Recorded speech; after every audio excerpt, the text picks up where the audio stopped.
ഇനിയിപ്പോൾ നമുക്ക് സ്ഥിരമായിട്ട് ഇവിടെ കാണേണ്ടി വരും അല്ലേ? നോക്കാം, പറ്റുമെങ്കിൽ എത്തും. നിങ്ങളോട് പറയല്ലേ പറയണ്ട ആദ്യം. ഞാൻ എപ്പോഴും പറയാറില്ലേ, എന്ത് രഹസ്യം ഉണ്ടെങ്കിലും ആദ്യം നിങ്ങളോടെ പറയുള്ളൂ.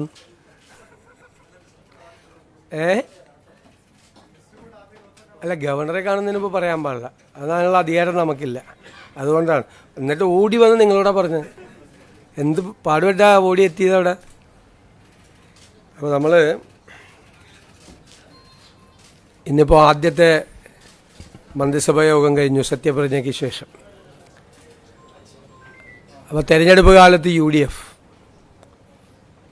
5 ഗ്യാരണ്ടികൾ ജനങ്ങൾക്ക് നൽകിയിട്ടുണ്ടായിരുന്നു. ആദ്യത്തെ മന്ത്രിസഭാ യോഗത്തിൽ തന്നെ അതിലെ 2 ഗ്യാരണ്ടികൾ നടപ്പാക്കാൻ തീരുമാനിച്ചു. ഒന്ന്, KSRTC ബസ്സുകളിലെ സ്ത്രീകൾക്കുള്ള സൗജന്യ യാത്ര അനുവദിക്കുന്ന സംബന്ധിച്ച് ജൂൺ 15-ാം തീയതി മുതൽ നടപ്പാക്കും. അതിൻ്റെ വിശദാംശങ്ങൾ പിന്നീട് പ്രഖ്യാപിക്കും. ജൂൺ 15 മുതൽ, അടുത്ത മാസം 15-ാം തീയതി മുതൽ KSRTC ബസ്സിലെ സ്ത്രീകളുടെ സൗജന്യ യാത്ര ആരംഭിക്കും. രണ്ടാമത്തെ കാര്യം, ഒരു വയോജനങ്ങൾക്കായുള്ള പ്രത്യേക വകുപ്പ് രൂപീകരിക്കും എന്ന് ഇന്ദിരാ ഗ്യാരണ്ടിയിലുണ്ടായിരുന്നു. നിങ്ങൾ കേൾക്കുമ്പോൾ അത് തീരുമാനമെടുത്തിട്ടുണ്ട്. വയോജനങ്ങൾക്കായി പ്രത്യേക വകുപ്പ് രൂപീകരിക്കാൻ പോവുക. ഞാൻ വളരെ അഭിമാനത്തോടെ പറയുന്നു, എൻ്റെ അറിവിൽ നമ്മുടെ രാജ്യത്ത് ആദ്യമായിട്ടാണ് ഒരു സംസ്ഥാനത്ത് വയോജനങ്ങൾക്ക് വേണ്ടി പ്രത്യേകമായ വകുപ്പ് രൂപീകരിക്കുന്നത്. ഞങ്ങൾ ആ വകുപ്പ് രൂപീകരിച്ചതിന് ശേഷം ഇത് ഏറ്റവും ഭംഗിയായി നടപ്പാക്കിയ രാജ്യം ജപ്പാനാണ്. ഏറ്റവും ഭംഗിയായി വയോജനങ്ങളുടെ ഒരു ജീവിതം തന്നെ മാറ്റിമറിച്ച വിപ്ലവകരമായ ഒരു നടപടിയാണ് ജപ്പാനിലെ ഗവൺമെൻറ്റുകൾ സ്വീകരിച്ചത്. നമുക്കിപ്പോൾ എല്ലാം ചെയ്യാനുള്ള പരിമിതികൾ നമുക്കുണ്ട്, എങ്കിലും ആ മോഡൽ കൂടി പരിശോധിക്കും.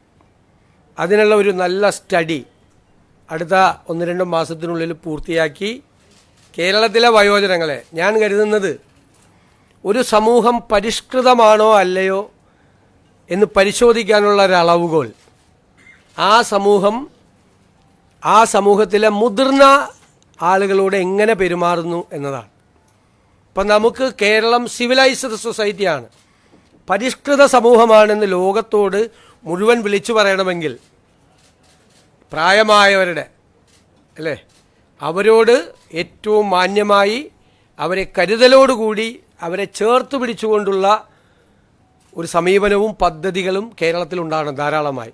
ഒരു വകുപ്പ് രൂപീകരിച്ച് അവിടെ കുറേ സെക്രട്ടറിയും ഉദ്യോഗസ്ഥരും വയ്ക്കുന്ന അല്ല അതിൻ്റെ ഉദ്ദേശം. വലിയ ലക്ഷ്യങ്ങളാണ് അതിൻ്റെ അകത്തുള്ളത്. സ്വപ്നതുല്യമായ കാര്യങ്ങൾ ഈ വയോജന വകുപ്പ് രൂപീകരിച്ചതിൻ്റെ പുറകിലുണ്ട്. അത് പുറകെ സ്റ്റെപ്പ് ബൈ സ്റ്റെപ്പായിട്ട് നടക്കും. അതിനുള്ള വിശദമായ ഒരു പഠനം തന്നെയാണ് വയോജന വകുപ്പിനെ സംബന്ധിച്ചുള്ളത്. നമുക്ക് കേരളത്തിന് വലിയ താമസമില്ലാതെ ലോകത്തോട് മുഴുവൻ ഉറക്കെ വിളിച്ചു പറയാൻ പറ്റണം, ഞങ്ങളാണ് സിവിലൈസ് സൊസൈറ്റി, ഞങ്ങളുടെ പ്രായമായവരെ എങ്ങനെയാണ് നോക്കുന്നത് എന്ന് പറയണം. അതാണ്. അപ്പോൾ ആ 2 ഗ്യാരണ്ടി നടപ്പാക്കാനുള്ള തീരുമാനം എടുത്തിട്ടുണ്ട്. ഇനി നമ്മൾ ഈ വാക്കാണല്ലോ പ്രധാനം.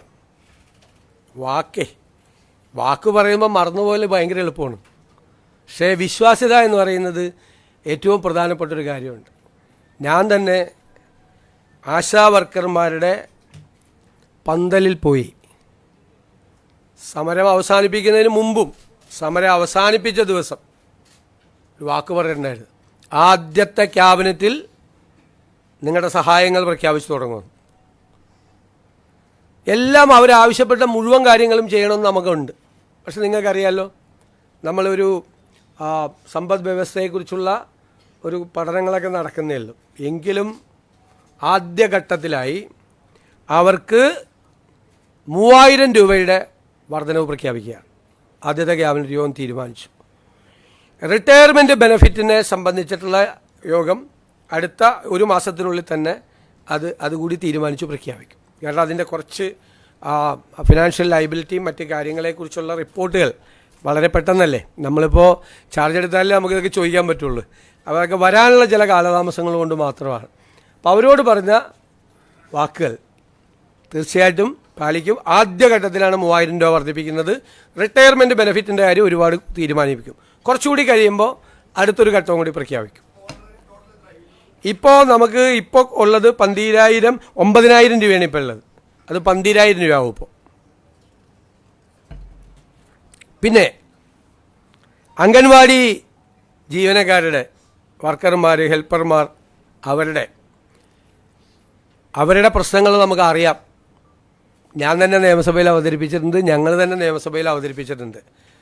അവരുടെ കാര്യം മറന്നുപോയിട്ടില്ല എന്ന് അവരെ ഓർപ്പിക്കാൻ കൂടി വലിയ തുകയൊന്നുമല്ല, 1,000 രൂപ അവരുടെ വരുമാനത്തിൽ വർദ്ധിപ്പിക്കാൻ. വലിയ തുകയൊന്നുമല്ലത്. അവർക്ക് 14,500 രൂപയും 15,000 രൂപയുടെ നിലവിൽ കിട്ടുന്നത്. അതിനോടൊരു 1,000 രൂപ കൂടി. സാമ്പത്തിക സ്ഥിതി കുറച്ചുകൂടി മെച്ചപ്പെടുമ്പോൾ അവരുടെ കാര്യം മറന്നുപോകില്ല, നിങ്ങളുടെ കാര്യവും ഞങ്ങളുടെ ഓർമ്മയിലുണ്ട് എന്നാ പാവങ്ങളോടുള്ള ഒരു മെസ്സേജാണിത്. 1,000 രൂപ കൂട്ടിയത് നിങ്ങൾ ഞങ്ങളുടെ മനസ്സിലുണ്ട് എന്നുള്ളൊരു മെസ്സേജ്, സന്ദേശം അതാണ്. പിന്നെ സംസ്ഥാനത്തെ പാചക തൊഴിലാളികളുടെ വേതനം വളരെ മോശമാണ്. അവർക്കും അതുപോലെ തന്നെ ഒരു 1,000 രൂപ നമ്മൾ വർദ്ധിപ്പിച്ചിട്ടുണ്ട്.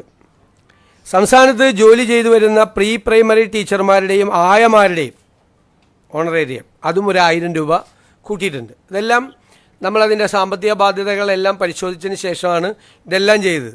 അതുകൊണ്ടാണ്, ഇല്ലെങ്കിൽ 2,000 രൂപയും 3,000 രൂപയൊക്കെ കൊടുക്കണമെന്ന് ആഗ്രഹം ഉണ്ടായിരുന്നു. 1,000 രൂപ ആക്കിയത് അതാണ്. പക്ഷേ നമ്മളൊരു ടാർഗറ്റ് ചെയ്തിട്ടുണ്ട്. ഞാൻ പറയാം പിന്നീട് സാമ്പത്തിക സ്ഥിതി എങ്ങനെയാണ് മെച്ചപ്പെടുത്താൻ പോകുന്നതെന്നൊക്കെ. അതിപ്പോൾ ഇന്നെല്ലാം കൂടി പറയണ്ടല്ലോ. ഒരു പ്ലാൻ ഉണ്ട് നമുക്ക്. ആ പ്ലാൻ നമ്മൾ ഇംപ്ലിമെൻറ്റ് ചെയ്ത് കഴിയുമ്പോൾ ഉണ്ടാകുന്നൊരു വ്യത്യാസം വരും. അതിനൊരു ടൈം ഫ്രെയിമും ഉണ്ട് നമുക്ക്.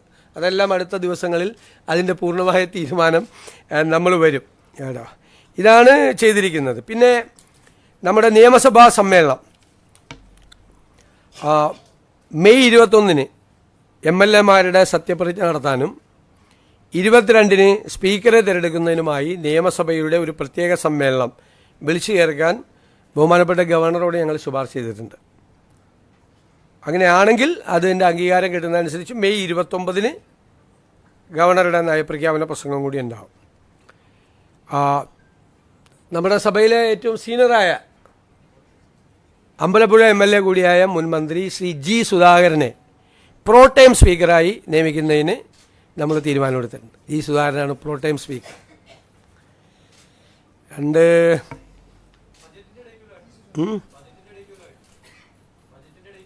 പറയാം അത് ഗവർണറുടെ ഇത് കിട്ടിക്കഴിഞ്ഞിട്ട് നമുക്ക് പറയാം.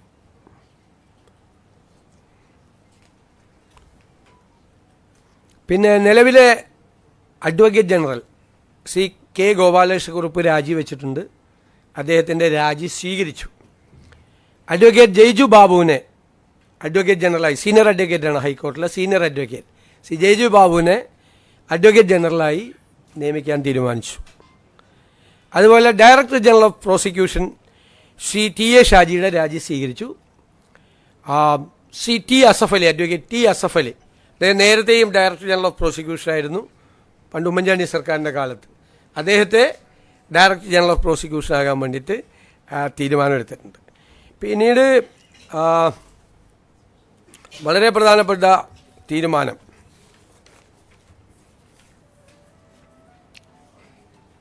നമ്മൾ ombudsman, state election commissioner, PSC members, information commissioner തുടങ്ങിയ കാര്യങ്ങളിൽ തീരുമാനമായിട്ടില്ല. അപ്പോൾ അത് പുതിയ മന്ത്രിസഭ, പുതിയ ഗവൺമെൻറ് അത് അറിയിക്കും എന്ന് ഗവർണറെ അറിയിക്കാൻ തീരുമാനിച്ചിട്ടുണ്ട്.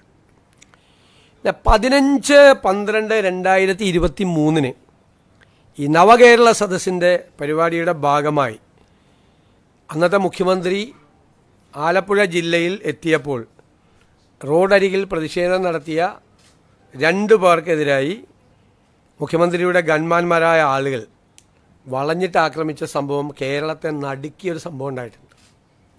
ഒന്നും മറക്കാൻ പറ്റുന്നില്ല. അതിൽ അല്ലേ നമ്മളതിൻ്റെ രാഷ്ട്രീയ പ്രതികാരത്തിനൊന്നും അല്ല പോകുന്നത്. ബഹുമാനപ്പെട്ട ആലപ്പുഴ മജിസ്ട്രേറ്റ് കോടതി നവംബർ 8, 2024 ഒരു ഉത്തരവിട്ടിട്ടുണ്ട്. എന്താണ് ഉത്തരവ്? അതൊരു അന്വേഷണം നടത്തണം, പുനരന്വേഷണം നടത്തണം. കാരണം ഇവർ പറഞ്ഞത് ഒരു തെളിവും ഇല്ല എന്നാണ് പറഞ്ഞത്. അപ്പോൾ വീഡിയോ ഉണ്ടെന്ന് പറഞ്ഞു, വീഡിയോ ഇല്ല എന്ന് പറഞ്ഞു. അപ്പോൾ ഇവർ വീഡിയോ ഹാജരാക്കിയപ്പോൾ കോടതിക്ക് അത് ബോധ്യമായി. കാരണം മുഖ്യമന്ത്രിയെ രക്ഷിക്കുന്നതിന് വേണ്ടിയിട്ടല്ല, ഞാൻ എൻ്റെ മെറിറ്റിലേക്കൊന്നും പോകുന്നില്ല, ബോധ്യമായി. അപ്പോൾ കോടതി ഒരു പുനരന്വേഷണത്തിന് ഉത്തരവിട്ടിട്ട് ഇതുവരെ അന്വേഷണം നടത്തിയിട്ടില്ല. അപ്പോൾ നമ്മൾ നടത്തണ്ടേ? നിയമപരമായ ഇതല്ലേ. അതുകൊണ്ട് അതിനൊരു സ്പെഷ്യൽ ഇൻവെസ്റ്റിഗേഷൻ ടീം ആ കേസ് അന്വേഷിക്കും. ഇത്രയാണ് തീരുമാനങ്ങൾ. പിന്നെ മഴക്കാല പൂർവ്വ പ്രവർത്തനങ്ങൾ നടത്തുന്നതിന് വേണ്ടിയിട്ടുള്ള നടപടിക്രമങ്ങൾ ക്യാബിനറ്റ് പരിശോധിച്ചിട്ടുണ്ട്. അത് കുറേ കൂടി മെച്ചപ്പെടുത്തി കുറേ കൂടി വേഗത്തിലാക്കുന്നതിന് വേണ്ടിയിട്ടുള്ള നടപടികൾ കൂടി അത് സ്വീകരിക്കും. അടുത്ത മന്ത്രിസഭാ യോഗം ബുധനാഴ്ച ക്രമം അനുസരിച്ച്, ഇതൊരു കൺവെൻഷനലായിട്ട് ചേരുന്നതാണ്, അടുത്തതും അത് ചേരും. ഇതൊക്കെയാണ്. അതെ, ഞാൻ പറഞ്ഞല്ലോ, അതിപ്പോൾ നമുക്ക് ഇപ്പോഴല്ലേ നമ്മൾ ഒപ്പിട്ട് ചാർജ് എടുത്തത്. നമുക്കതിൻ്റെ ഫിസ്ക്കൽ ഇമ്പാക്റ്റ് എന്താണ്, മറ്റു കാര്യങ്ങൾ എന്താണ് എന്ന് നമ്മളിപ്പോൾ ആവശ്യപ്പെട്ടിട്ടേ ഉള്ളൂ. അത് കിട്ടിക്കഴിഞ്ഞാലല്ലേ നമുക്കതിൻ്റെ ഡീറ്റെയിൽസ്, ഒരു വർഷം എത്ര വരുമാനം ഉണ്ട്, അതിൻ്റെ ഫിനാൻഷ്യൽ ഇമ്പാക്റ്റ് സാധാരണക്കാരുടെ മീതെ എത്രയാണ് കൂടുന്നത് എന്നെല്ലാം ഒന്നൊരു പരിശോധിച്ചിട്ട് ഒരു തീരുമാനം അടുത്ത ക്യാബിനറ്റിലോ അല്ലെങ്കിൽ വേറൊരു ഉണ്ടാവും.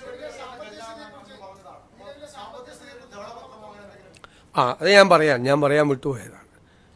തീർച്ചയായിട്ടും ധവളപത്രം ഇറക്കും, സാമ്പത്തിക സ്ഥിതിയെക്കുറിച്ചുള്ള ധവളപത്രം ഇറക്കും. അത് തീരുമാനമായിട്ടുണ്ട്. അത് ഒരു ഉദ്യോഗസ്ഥ തലത്തിൽ മാത്രമല്ല, വിദഗ്ധരായ ആളുകളെ ഒരു ടീം അത് പിന്നീട് പ്രഖ്യാപിക്കും. വളരെ പെട്ടെന്ന് വേണം. സാമ്പത്തിക വിദഗ്ധരായ ആളുകളുടെ ഒരു ടീം അത് അന്വേഷിക്കാൻ വേണ്ടിയിട്ട് ഉണ്ടാവും. അത് പരിശോധിച്ച് നിലവിലെ സാമ്പത്തിക സ്ഥിതിയെക്കുറിച്ച് കേരളത്തിലെ ജനങ്ങളെ ബോധ്യപ്പെടുത്തുന്നതിന് വേണ്ടിയിട്ടുള്ളൊരു ധവളപത്രം ഉണ്ടാവും. അല്ല, അതല്ലേ ഞാൻ പറയാം. അതിൻ്റെ വിശദാംശങ്ങൾ പിന്നീട് തരും. 15-ാം തീയതി മുതൽ അത് നടപ്പാക്കും. വിശദാംശങ്ങൾ അടുത്ത ദിവസങ്ങളിൽ തരും, നിങ്ങൾക്ക് തരും.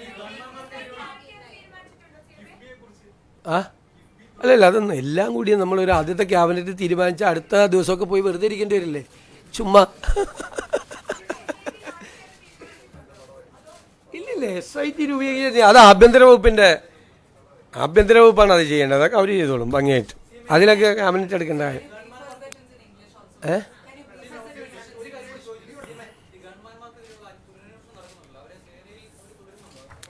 ഒക്കെ വരട്ടെ, അത് ആഭ്യന്തര വകുപ്പ് പരിശോധിക്കാറില്ല, വേറെ വകുപ്പിൽ കയറി ഇടപെടാൻ പാടില്ല. ഇല്ലില്ല, അതൊക്കെ പറയാം. നമ്മളൊന്ന് ഒപ്പിട്ട് ഇങ്ങ് വന്നല്ലേ ഉള്ളു. ഒന്ന് ഒരു അത്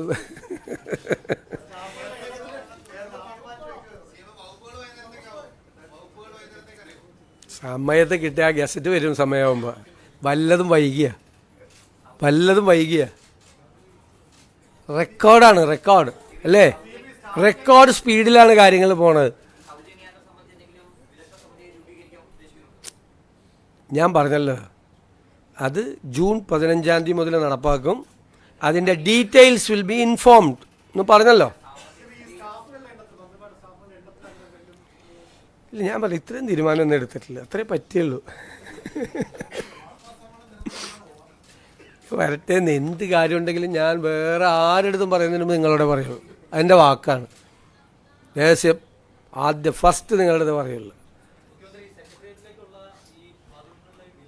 ഉറപ്പായിട്ടും പരിശോധിക്കുന്നത്, ഉറപ്പായി അത് പരിശോധിക്കും. കാരണം ഞാനും അതിനെ വിമർശിച്ചിട്ടുള്ള ആളാണ്.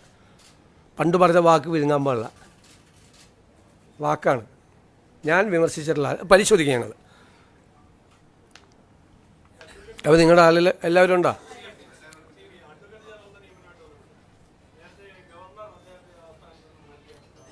ആരെ? ഏത് സ്ഥാനത്ത് നിന്ന്? അതിനെന്തിനാ എല്ലാവരും ജീവിതകാലം മുഴുവൻ കേരളത്തിൽ വരുന്ന എല്ലാ ഗവർണർമാർക്കും ഒരാളെ അഡ്വൈസറായിട്ട് വയ്ക്കാൻ പറ്റുമോ? അതെന്താ കാര്യം?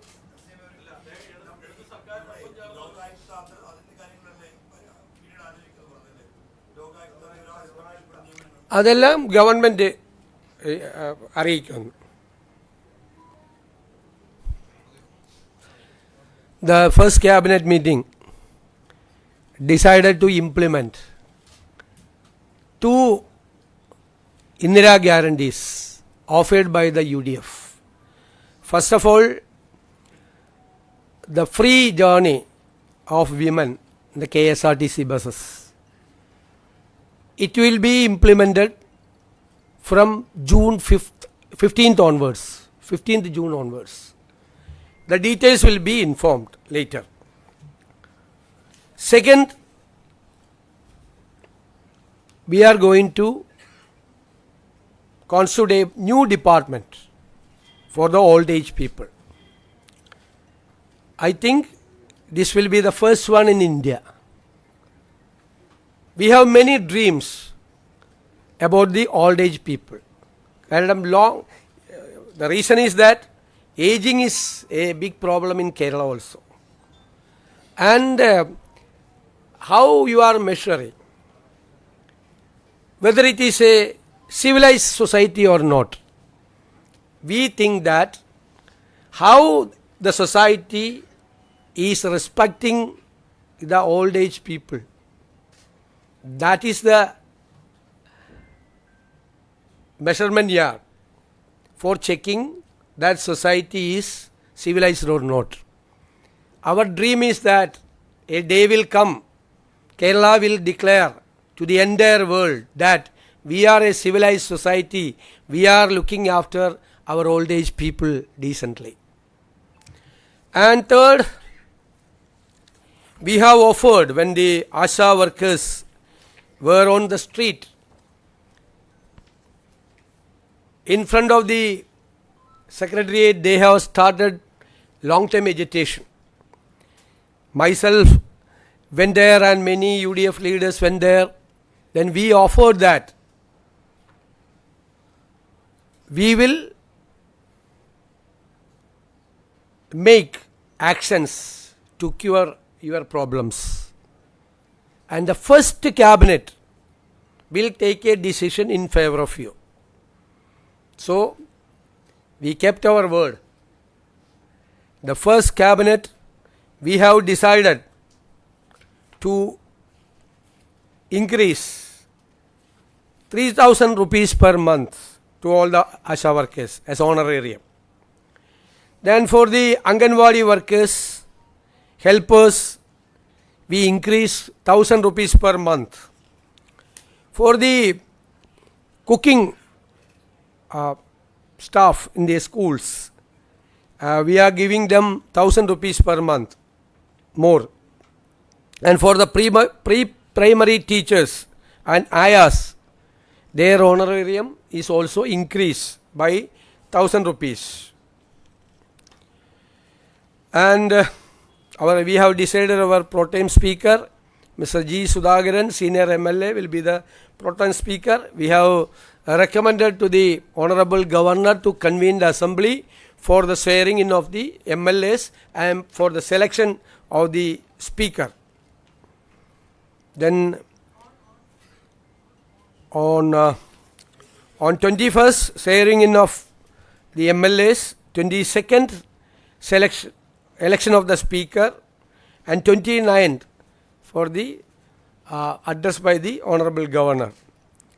And we have appointed Senior Advocate Mr. Jaju Babu as Advocate General, and another Senior Fellow, Advocate T. Asaf Ali, as the Director General of Prosecution. These are the items.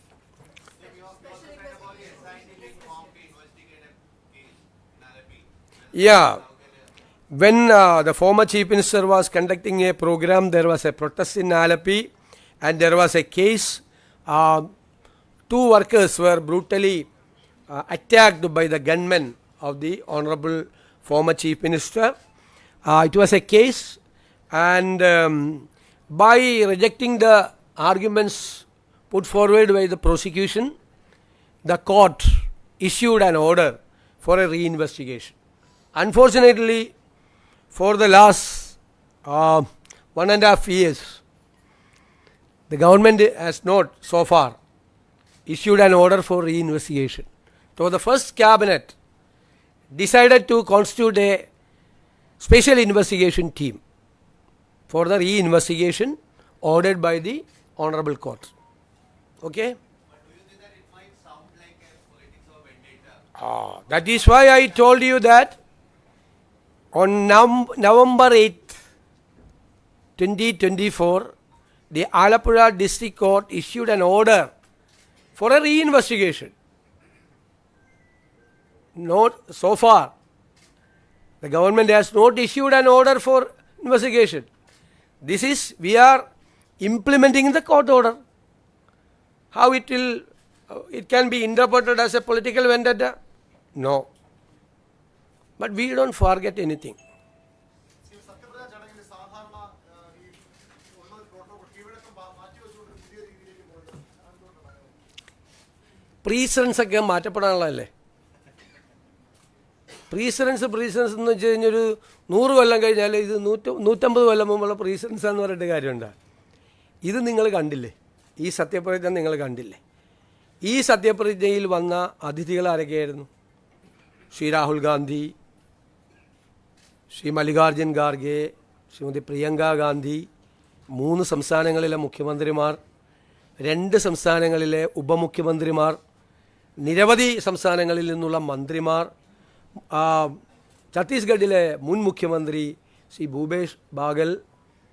ഇതിനു മുമ്പ് ഏതെങ്കിലും സത്യപ്രതിജ്ഞയ്ക്ക്, ഏതെങ്കിലും ഗവൺമെൻറ്റിൻ്റെ ഒരു സത്യപ്രതിജ്ഞയ്ക്ക് ഇത്രയധികം നേതാക്കൾ ഒരുമിച്ച് വന്ന സമയം ഉണ്ടായിട്ടുണ്ടോ? കേരളത്തിലെ പ്രതിപക്ഷ നേതാവ്, പ്രതിപക്ഷ നേതൃനിരയിലെ BJP പ്രസിഡന്റ്, CPI സെക്രട്ടറി, മുസ്ലിം ലീഗിൻ്റെ സമുന്നതനായ നേതാവ് പാണക്കാട് തങ്ങൾ ഉൾപ്പെടെ ഒരു വലിയ നിര അല്ലേ. അവിടുത്തെ ക്രൗഡ് എന്താണ്? നമുക്ക് നിയന്ത്രിക്കാൻ പോലും പറ്റാത്തൊരു ക്രൗഡ് അല്ലേ. അത് നമുക്കറിയായിരുന്നു മുൻകൂട്ടി സംഭവിക്കുമെന്ന്. അപ്പോൾ സുരക്ഷിതത്വവും മറ്റു കാര്യങ്ങളും എല്ലാം പരിഗണിച്ച് അവരുടെ കൂടെ സാന്നിധ്യത്തിൽ ഇല്ലേ, എല്ലാവരുടെയും ആരെയും മാറ്റി നിർത്തിയിട്ടില്ല. അവിടെ കുറച്ച് പേരെ കൊണ്ടുപോയി താഴെ ഇരുത്തുകയും കുറച്ച് പേരെ കൊണ്ടുവന്ന് സ്റ്റേജിലിരുത്തുകയും അല്ല ചെയ്തത്. ശ്രദ്ധിച്ച പ്രധാനപ്പെട്ട ഡിഗ്നിറ്ററീസിനെല്ലാം നേരിട്ട് തന്നെ ഞാൻ വിളിച്ചത്. മുൻ മുഖ്യമന്ത്രിയെ അദ്ദേഹത്തിൻ്റെ വസതിയിൽ പോയിട്ടാണ് ക്ഷണിച്ചത്. അദ്ദേഹം സ്നേഹപൂർവ്വം ആ ക്ഷണം സ്വീകരിച്ച് അദ്ദേഹം എത്തി. ഞാൻ പ്രത്യേകം നന്ദി പറയുകയാണ്. ബാക്കി ഞാൻ BJP പ്രസിഡന്റിനെല്ലാം ഫോണിൽ MLA ആയിട്ട് ജയിച്ചു വന്ന ആളാണ്. BJPയുടെ സംസ്ഥാന പ്രസിഡന്റാണ് ശ്രീ ബിനോയ് വിശ്വ ഉൾപ്പെടെയല്ല. എനിക്ക് പറ്റാവുന്നത്ര സമയപരിധി ഉണ്ടറിയാമല്ലോ.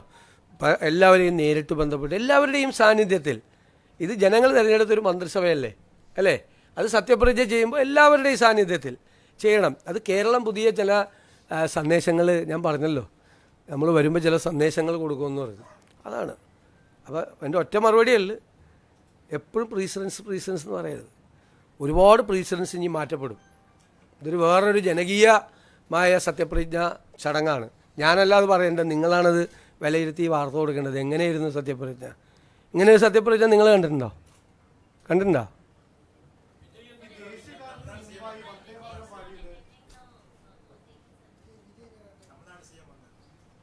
അല്ലല്ല, അദ്ദേഹം വരും. ഞാൻ പറഞ്ഞല്ലോ, ഇന്നലെ നിങ്ങളോട് പറഞ്ഞല്ലോ, അദ്ദേഹം വരും. ഇപ്പം ശരിയപ്പാ, ഇതെല്ലാം എന്തോരം പറഞ്ഞ്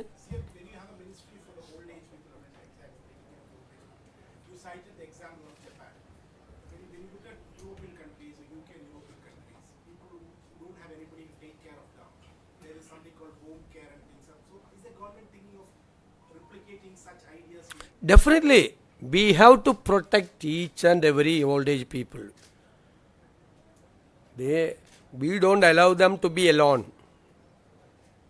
The government is with them. Kerala is with them. That is a message. It's a very good question. That is our dream. We have to reach there. Nobody. Okay. Thank you very much.